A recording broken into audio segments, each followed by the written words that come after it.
Do I really have to make a full-length video on this when this pretty much says it all? Whatever, that's what you're getting. Okay, so yeah, as that piece of paper indicates, I really did not like this season. I'll tell you right now, it's the worst season of Big Brother that I've seen for reasons I'll reinforce later and all that. So, let's talk about the new big twist for this season, the couples and all that. Well, okay, reality shows like this do have to do a one season where they try and implement a format change just to see how things go and all that, because Survivor, you've got returnees coming back. I mean, all returnees, and those returnees mixing in with new people in two different ways, no less than there's Redemption Island. Even though I haven't seen this, The Amazing Race, where they have the family edition. Top Chef has various spin-offs. Top Shot is doing a new format change right now. But this change, even though I think it was good on paper, and it would be interesting to see what happens, it didn't work out in the end. Why? Because without fail, I think, except for possibly Sheila and Adam, every couple to me seemed to be going up because one member was being a bitch and the other one was just with them because Big Brother made it so. And the fact that they put a previously broken up couple together and broke up an already established couple, it didn't really help matters, okay? Because the people that, well, are more likely to have issues with each other, have to work together and all that, and what did we get? We got arguments, and one of them honestly just running his mouth off. That's what got them evicted. And then there was Ryan and Jen. They were a couple before they went in there and all that, but the fact that they were split up and then dating caused a heck of a lot of tension. Had they been just, together and all that, yes, it wouldn't have made the show as interesting, but I don't know, I think they would have gone farther that way if you ask me, even though Jen this season is just as bad as Jen for the previous season. I'm willing to bet that this is actually going to turn into Big Brother's Amanda, because every person on the show Hell's Kitchen that has been named Amanda that I have seen has always turned out to be, well, incompetent. So you should be able to get the relation. So yeah, the couples thing that really didn't work and all that, and the whole time I was like, how are they going to make this season as long as a typical season? Then they ended up splitting them up after a couple couples in, and then since they had two spare people, okay, fine. But also, what's the deal with having more guys than girls? I just do not get this. I mean, like, I'm not completely opposed to having two guys being a pairing. In fact, well, actually, two guys would have had to been a pair by default because of all this, but just, I don't know. I just don't get it, because, as I stated, Big Brother should be getting roughly the same amount of male and female applicants on, like, Top Shot and other shows. Hello? Then, dealing with, Sharon coming back, well, it kind of makes sense, because this is the first time that somebody has had to, leave the show, other than being disqualified, or being evicted and all that. So, since the other couple hadn't, been away for that long, it makes sense. And then James, well, I'm actually happy that,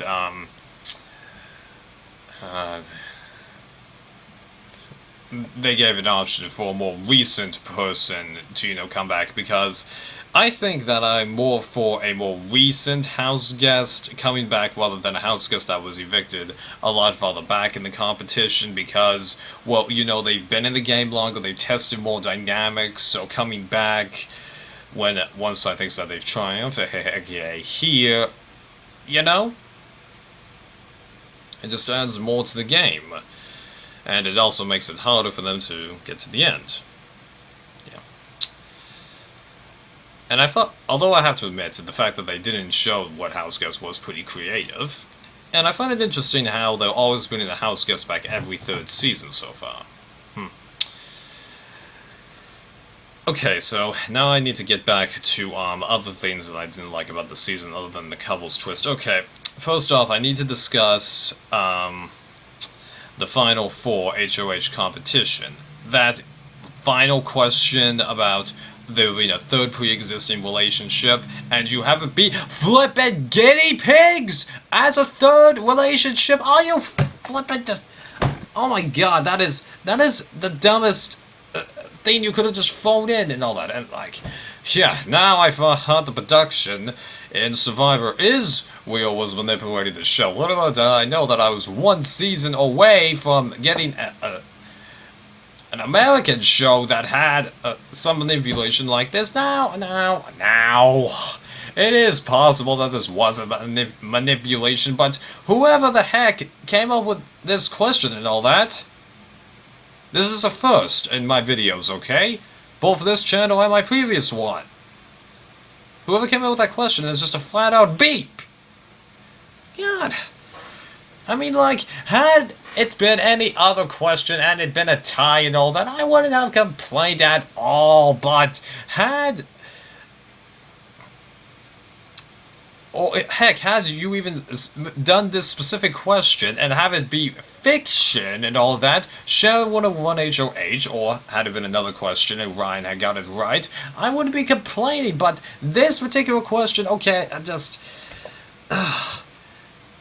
so mad about this because, well, yes, I did like Sharon and all that, and all that, but just, it altered the course of the game, just like, God. I'm so mad I think I'm repeating myself and not getting the point fully across. Just, oh my god. That really pissed me off. Okay.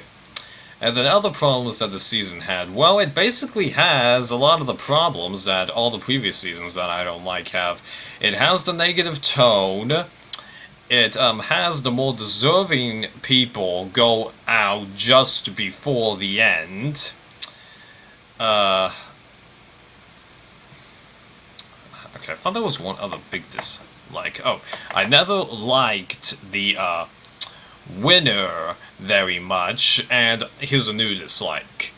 I feel for the first time in Big Brother, officially, that the wrong person won. Now, I know I was kind of against Boogie winning over Erica, but at the same time, I felt like he deserved it, but so did many other people that season and all that. You know what I mean in my video, but here, I am just a lot more against it, because, like, Adam, okay, so I didn't mind him for most of the season, and I actually wasn't able to catch the comment that he made about autism people and all of that, but towards, around the time, everyone was trying to get on Natalie and all that, who I couldn't stand, he just really showed a negative side and just was driving everyone crazy.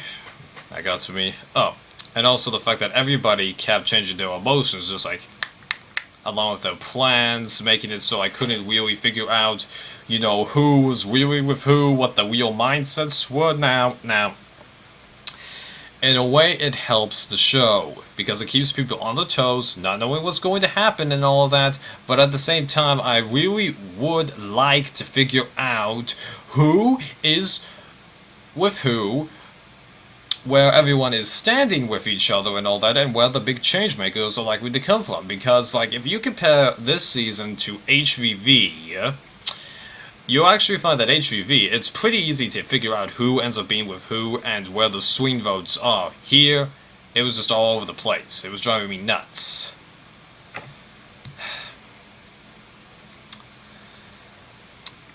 Now I need to go back to the wrong person winning.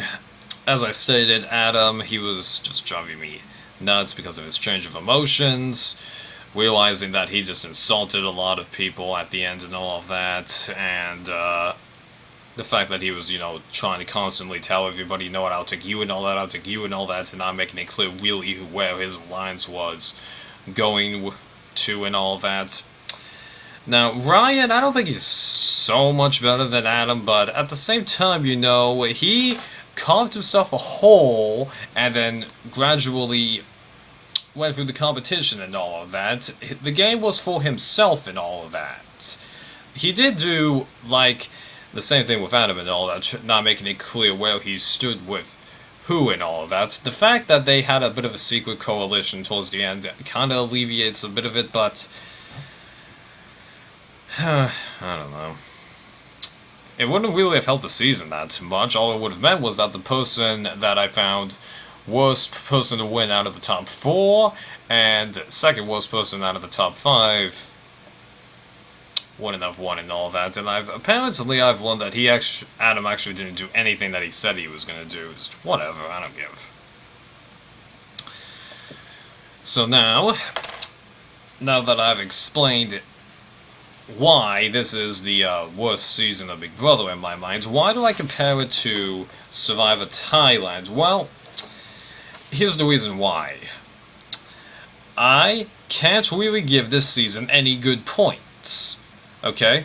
Even other seasons that I don't like in this show, I can give good points to, because this season also doesn't have the good pro that I give season 6, in that it obviously had characters that they would bring back if they would ever do a season like that. This doesn't really have any. And Thailand is actually the only season of Survivor that I can't give any good points to. On top of that, it's the only season of Survivor that I still say, if you like, you really are insane, unless you like practically every season of Survivor, meaning that you like 24 out of 26. Yes, it has to be that many. Jeez. I thought there was one other thing I wanted to mention. Give me a sec. Okay. Actually, there is one slight good point I can give this season. It's that it's still interesting television, but since it's obviously one of the worst reality shows I've seen, and when you look at what else is on that list, Survivor Thailand, Survivor Marquesas, Mall Australia 4, Mall UK 1, Hell's Kitchen 2, Top Shot Season 4, yeah, it's not that much of a good pro, is it? And then also, America's Jury Choice and all that, giving it to James, just, for crying out loud. Now, I didn't mind James that much, but what's the merit to giving it to him over everyone else? You know, for crying out loud. Sheila or Sharon would have been a much better choice, just God. Well, there you go, big brother. You have sunk to a big low.